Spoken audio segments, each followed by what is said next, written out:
আসসালামু আলাইকুম শিক্ষার্থী বন্ধুরা, সবাইকে স্বাগত জানাচ্ছি বাংলাদেশের সর্বপ্রথম ডিজিটাল এবং পূর্ণাঙ্গ একটি সহায়ক বই ইজি অ্যাকাউন্টিং বইয়ের বেসিক কনসেপ্টের ক্লাসে। খেয়াল করে দেখো, আমরা আমাদের ইজি অ্যাকাউন্টিং বইয়ের বেসিক কনসেপ্টগুলো খুবই দুর্দান্তভাবে ডেভেলপ করেছি। এমনভাবে আমরা আসলে বেসিকটা সাজিয়েছি যাতে করে প্রত্যেকটা বেসিক পড়ে তোমার কাছে যেন মনে হয় যে এই বেসিক কথাগুলোই তুমি খুঁজছিলে, এই বেসিক কথাগুলো শুধুমাত্র তোমারই দরকার। আমরা বেসিকটাকে বেশ কয়েকটা সেগমেন্টে ভাগ করে রেখেছি। আমরা সবার শুরুতে আলোচনা করি হচ্ছে ওই অধ্যায়ের কিছু মূল শব্দ নিয়ে আলোচনা করি, তারপরে ওই অধ্যায়ের কিছু সূত্র নিয়ে আলোচনা করি, তারপরে আরেকটা পর্বে আমরা ওই অধ্যায়ের বেসিক কনসেপ্টগুলো, এমসিকিউর জন্য যে কনসেপ্টগুলো দরকার সেইটা আমরা আলোচনা করি। দেন ওই অধ্যায়ের অঙ্কগুলো কিভাবে করা যায় সেইটা নিয়ে আমরা কথা বলি। তার মানে আমরা বেশ কয়েকটা ভাগে আলোচনা করছি, এমন ভাবে আলোচনা করছি যাতে করে যেন মনে হয় এই বেসিকগুলো সব আমাদের জন্য লেখা, এই বেসিকগুলো যেন আমরা দেখে পড়ে খুব ভালোভাবে বুঝতে পারি, সেইভাবে লেখা। ওকে, আমরা একটু চলে যাচ্ছি হচ্ছে সূত্রগুলোর মধ্যে। দেখো, এই অধ্যায়ের বেশ অল্প কিছু সূত্র আছে যেগুলো আমাদের শেখা দরকার। আমরা শিখতে পারলে হয়তো আমাদের জন্য খুবই ভালো হবে। যেমন দেখো যে মূলধন জাতীয় প্রাপ্তি, তুমি আগে এটার কোর জিনিসটা, মূল থিমটা মাথায় রাখো। মূলধন জাতীয় প্রাপ্তি মানে হচ্ছে আমি দীর্ঘমেয়াদে কোনো কিছু পাইছি, এমন জায়গা থেকে কোনো কিছু আমি পেয়েছি যেই জায়গা থেকে 1 বছরের অধিক সময়ের জন্য পাওয়া যায়। তাহলে এই জিনিসগুলো কি হইতে পারে?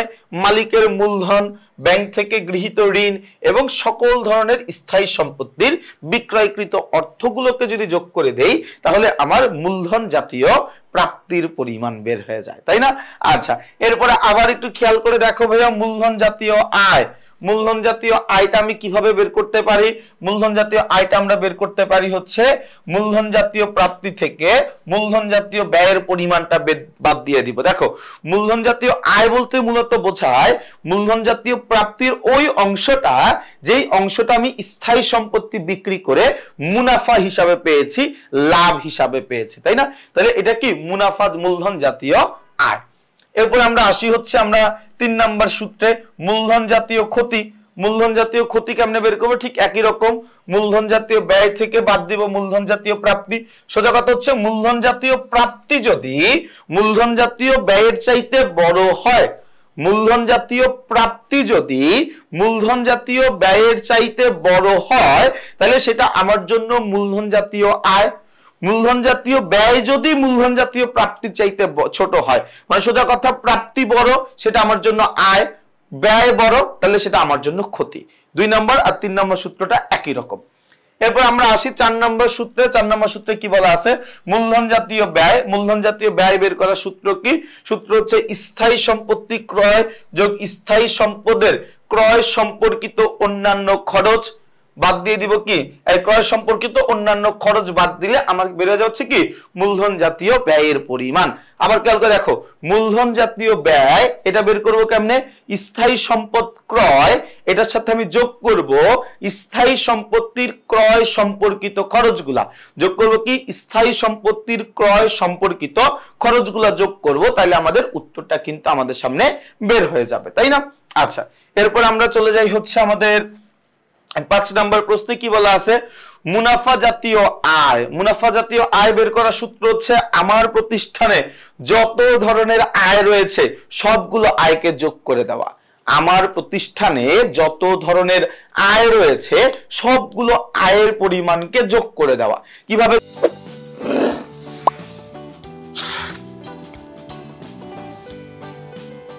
করব আমরা একটু খেয়াল করে দেখো তো ভাইয়া। এই বিক্রয়ের সাথে যোগ করব ব্যাংকে জমার টাকার সুদ, প্রাপ্ত বাড়ি ভাড়া, প্রাপ্ত কমিশন, উপভাড়া, প্রাপ্ত বাট্টা, বিনিয়োগের সুদ, প্রদত্ত ঋণের সুদ, তারপরে হচ্ছে উত্তোলনের সুদ, পুরাতন খবরের কাগজ বিক্রয়, লভ্যাংশ প্রাপ্তি, অনাদায়ী দেনা আদায়, তারপরে হচ্ছে কি শিক্ষানবিশ সেলামি। শিক্ষানবিশ সেলামি কথাটা কি বোঝা গেছে? ওকে, এরপরে আমরা আসবো হচ্ছে প্রশ্ন সূত্র নাম্বার 6 নম্বর সূত্রে কি বলা আছে? মুনাফা জাতীয় আয় বা মোট ব্যয়। এই মুনাফা জাতীয় আয় বা মোট আয়ের পরিমাণ, মুনাফা জাতীয় আয় বা মোট আয়ের পরিমাণ বের করব, তাই না? তাহলে মুনাফা জাতীয় আয় বা মোট আয় বের করার সূত্র প্রত্যক্ষ আয় যোগ পরোক্ষ আয়। মুনাফা জাতীয় আয় বের করার আরেকটা সূত্র কি, আমার প্রত্যক্ষ পরোক্ষ যত আয় আছে সবগুলোকে আমি যোগ করে দিব, তাই না? আচ্ছা, এরপরে আমরা আসি হচ্ছে 7 নম্বরে একটা সূত্র দেখো, মুনাফা জাতীয় ব্যয়। এটা বের করার সূত্রে আমরা বলতে পারি পণ্য ক্রয়, ভাড়া পরিশোধ, বেতন, মণিহারি দ্রব্যাদি ক্রয়, বিজ্ঞাপন খরচ, ঋণের সুদ, মূলধনের সুদ, অবচয়, অনাদায়ী দেনা, প্রদত্ত কমিশন, শিক্ষানবিশ ভাতা, আগুনে বিনষ্ট পণ্য, তাই না? মানে যত ধরনের মুনাফা জাতীয় ব্যয় আছে সকল ব্যয়গুলোকে আমি যোগ করে দিব। কথাটা কি বোঝা গেছে? ওকে, এরপর আমরা চলে যাব হচ্ছে 8 নম্বর সূত্রে, মুনাফা জাতীয় ব্যয় বা মোট ব্যয়ের পরিমাণ নির্ণয় করতে হবে। তাহলে এখানে আমি কি করতে পারি, প্রত্যক্ষ খরচের সাথে পরোক্ষ খরচগুলো যোগ করে দিতে পারি। বিশদ আয় বিবরণী, এটা আসলে তোমাকে খুব একটা আসবে না 9 নাম্বারটা, তারপরে দিয়ে রাখলাম যে বিশদ আয় বিবরণীতে আমরা কি করি, মুনাফা জাতীয় আয় থেকে মুনাফা জাতীয় ব্যয়ের পরিমাণটা বাদ দিয়ে দিই। তোমাকে মাঝে মাঝে বলবে যে একটা বিশদ আয় বিবরণী প্রস্তুত করো, গ নাম্বার প্রশ্ন এরকম বলতে পারে, হ্যাঁ? তখন আমরা কি করব, আমার প্রতিষ্ঠানের যত মুনাফা জাতীয় আয় আছে সেখান থেকে মুনাফা জাতীয় ব্যয়ের পরিমাণটা বাদ দিয়ে দিব, কথা কি বোঝা গেছে ভাইয়া? ওকে, এরপরে আমরা এখানে আসি হচ্ছে বিষয় মালিকানা সত্ত্ব, মালিকের বিনিয়োগ যোগ ব্যবসায়ের আয় বিয়োগ ব্যবসায়ের খরচ বিয়োগ মালিকের উত্তোলন। এই সূত্রটা অ্যাপ্লাই করলেও আমরা কি করতে পারি, মালিকানা সত্ত্বের পরিমাণ নির্ণয় করতে পারি, তাই না? আচ্ছা, এরপর আমরা আসি 11 নম্বরে স্থায়ী সম্পদ। স্থায়ী সম্পত্তিতে আমরা বলতে পারি অবচয়যোগ্য সম্পদ যোগ অবলোপনযোগ্য সম্পদ, দুইটা যোগ করে দিলে আমার স্থায়ী সম্পত্তি বের হবে। এখন তুমি যে অবচয়যোগ্য সম্পদ বা স্থায়ী সম্পদ বের করবা, এটার সূত্র এখানে আমি দিয়ে রাখছি। অবলোপনযোগ্য সম্পদ বা অস্পর্শনীয় সম্পদ, এটাও কিন্তু আমি এখানে দিয়ে রাখছি। তোমার সামনে দুইটাই আছে, প্রপার সূত্র দেওয়া আছে। তোমরা যারা এসএসসি তে পড়ছো তোমাদের যা সূত্র দরকার সব আছে। আপনারা যারা ছাত্রছাত্রী পড়াইতে চাচ্ছেন, বিভিন্ন কোচিং সেন্টারে, বিভিন্ন স্কুলে বা টিউশনি করাইতে চাচ্ছেন, আপনাদের জন্য এই বইটা সবচাইতে ইফেক্টিভ হবে। তার কারণ এই বইতে যা কিছু আছে তার সকল কিছুই সর্বোচ্চ, যত সূত্র লাগবে সর্বোচ্চ সূত্র, যত বেসিক লাগবে সর্বোচ্চ বেসিক, যত প্র্যাকটিস আইটেম লাগবে সর্বোচ্চ প্র্যাকটিস আইটেম, যত এমসিকিউ লাগবে সর্বোচ্চ এমসিকিউ আইটেম, যত সাজেশন লাগবে সর্বোচ্চ সাজেশন দেওয়া। অর্থাৎ সবকিছু আপনি এখানে অনেক বেশি বেশি করে পাচ্ছেন, যাতে করে আপনার একটা আত্মতুষ্টি হয়, আপনার জন্য একটা আত্মতৃপ্তি হয়।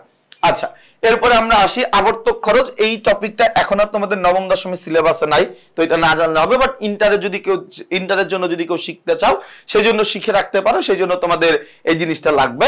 এরপর হচ্ছে কি বিলম্বিত মুনাফা জাতীয় ব্যয়। বিলম্বিত মুনাফা জাতীয় ব্যয়ের সূত্র হচ্ছে নতুন পণ্যের গবেষণা ব্যয়, এককালীন বিজ্ঞাপন ব্যয়, ব্যবসা প্রতিষ্ঠানের সম্প্রসারণ ব্যয়, ব্যবসায়ের প্রাথমিক খরচ ইত্যাদি। এই জিনিসগুলো যোগ করে দিলে আমার কি বেড়ে যাবে, এই জিনিসগুলো যোগ করে দিলে আমার ব্যবসায়ের বিলম্বিত মুনাফা জাতীয় ব্যয়ের পরিমাণটা বের হয়ে যাবে, তাই না? তাহলে দেখো মাত্র 13টা সূত্র আমরা শিখছি। আমি এতটুকু নিশ্চয়তা দিতে পারি, আমরা যেই 13টা সূত্র শিখছি এই 13টা সূত্রের মাধ্যমেই আমরা আমাদের এই অধ্যায়টা পরিপূর্ণভাবে শিখতে পারবো, পরিপূর্ণভাবে উত্তর করতে পারবো ইনশাআল্লাহ। তো সবাই ভালো থাকবা, সবাইকে শুভকামনা জানাচ্ছি, সবার জন্য অনেক অনেক ভালোবাসা রইল। যারা আমার লেখা এই ইজি অ্যাকাউন্টিং বইটা সংগ্রহ করেছো, যারা এখনো বইটা সংগ্রহ করো নাই, তাদেরকে বলবো যত দ্রুত সম্ভব এই ইজি অ্যাকাউন্টিং বইটা সংগ্রহ করে ফেলো। সবাই ভালো থাকবা, সুস্থ থাকবা, আমার জন্য বেশি করে দোয়া করবা। আসসালামু আলাইকুম।